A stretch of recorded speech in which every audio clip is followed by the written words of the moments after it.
अस्सलाम वालेकुम दोस्तों, मैं हूं मियां दाऊद और आज हम बात करेंगे पाकिस्तान में बिलखुसूस पंजाब के हद तक सुप्रीम कोर्ट ने एक बहुत बड़ा डिसीजन दिया है जिसके तहत सुप्रीम कोर्ट ने पंजाब भर के जो बल्दियाती अदारे हैं, बल्दियाती नुमाइंदे हैं, उनको बहाल करने का हुक्म जारी किया है। और जो पंजाब लोकल गवर्नमेंट एक्ट 2019 था जिसको पाकिस्तान तहरीक इंसाफ ने लागू किया था, उस एक्ट की दफ़ा 3 को कलअदम करार दे दिया गया है, जिसके मतलब ये है कि जो पंजाब लोकल गवर्नमेंट एक्ट 2013 था वो बहाल हो गया है। सुप्रीम कोर्ट के इस फैसले की कानूनी तशरीह क्या है, इस पर अमल दरामद कैसे होगा और इसके जो सियासी असरात हैं सुप्रीम कोर्ट के इस फैसले के वो क्या होंगे, हमारे साथ मौजूद हैं इलेक्शन कवानीन के माहिर रफ़ीक अहमद भट्टी एडवोकेट साहब। उनसे पूछते हैं कि रफ़ीक अहमद भट्टी साहब, ये सुप्रीम कोर्ट ने आज बल्दियाती अदारे जो हैं वो बहाल कर दिए हैं पंजाब भर में।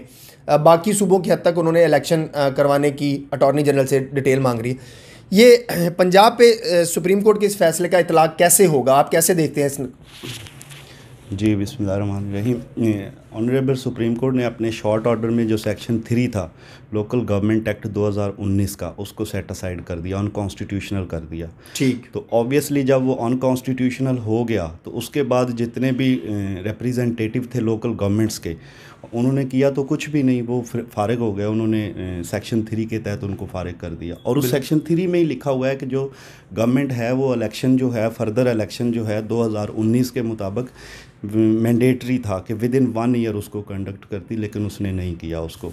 तो इस वजह से अब उसके कॉन्सिक्वेंसेस ये होंगे कि जो रिपीलिंग क्लास थी, repeal and saving clause section 2012 था 2019 का, तो उसके मुताबिक जो है वो उसी तरह डिस्ट्रिक्ट वाइस चेयरमैन वो जो भी ओहदेदारान थे वो अपना काम कंटिन्यू करेंगे। यानी कि जो पंजाब भर के बल्दियाती नुमाइंदे थे, कौंसलर थे, चेयरमैन थे, वाइस चेयरमैन थे, वो सारे बहाल हो गए हैं और अब वो अपना काम शुरू कर सकेंगे।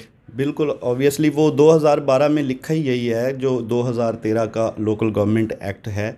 जब उसकी 2019 में रिपीलिंग क्लॉज आई तो उसमें लिखा हुआ था कि जो 2013 के मुताबिक जितने भी प्रीवियस ऑपरेशंस थे, गवर्नमेंट लोकल गवर्नमेंट की लायबिलिटी थी, ऑब्लिगेशन थी, कोई इन्वेस्टिगेशन या इंक्वायरी या कोई भी ऑपरेशन चल रहा था, तो कोई एग्रीमेंट्स थे, जो भी जिस तरह भी वो चलती है, वो 2013 के मुताबिक ही कंटिन्यू, क्योंकि उसमें ऑफेंसेस भी हैं लोकल गवर्नमेंट के हवाले से, तो वो अब उसी 2013 के मुताबिक ये अपना टर्न्योर मुकम्मल करेंगे। अच्छा, ये तो कन्फ्यूजन नहीं है कि मौजूदा एक्ट आ गया है तो यूसियाँ ख़त्म हो गई हैं, बाकी चीज़ें ख़त्म हो गई हैं, तो अब वो यूनियन जो मौजूदा कानून है उसमें वो सारी चीज़ें इन्होंने ख़त्म कर दी थी।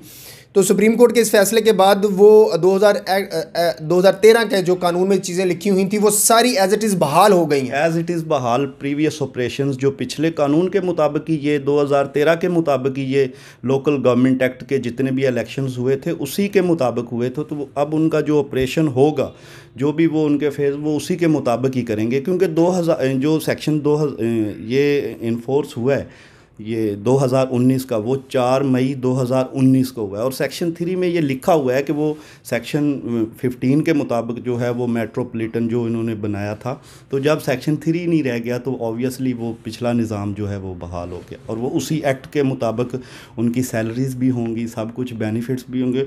जितने भी पॉलिटिशियंस थे या पॉलिटिकल या ऑफिस बेरर थे, ऑब्वियसली इन्होंने कोई किया तो कुछ नहीं था।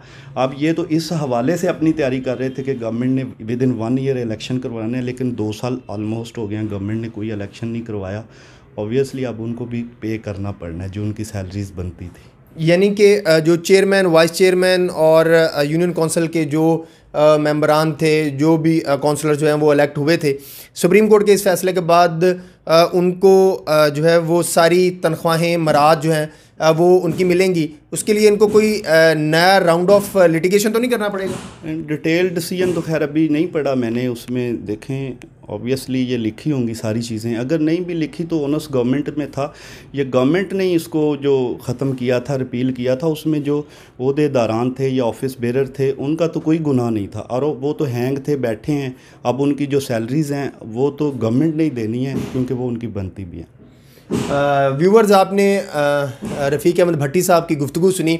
आप इलेक्शन कवानीन के ऊपर काफ़ी ग्रिप रखते हैं। सुप्रीम कोर्ट के फ़ैसले की जो तशरीह रफ़ीक अहमद भट्टी साहब ने की है कि अब इस फैसले के बाद जो जितने भी बल्दियाती नुमाइंदे थे, काउंसलर थे, वाइस चेयरमैन थे, चेयरमैन थे, वो बहाल हो गए हैं और अब वो 2013 के कानून के मुताबिक जो हैं वो अपनी ज़िम्मेदारियां, अपने इलाकों के जो बल्दियाती काम थे, तरक्याती स्कीमें थी, वो करेंगे। और जो 2 साल इनको डिज़ोल्व रखा गया, उसकी तनख्वाहें और मराज जो हैं वो भी सुप्रीम कोर्ट के इस फैसले के बाद ये बल्दियाती नुमाइंदे जो हैं वो क्लेम कर सकते हैं।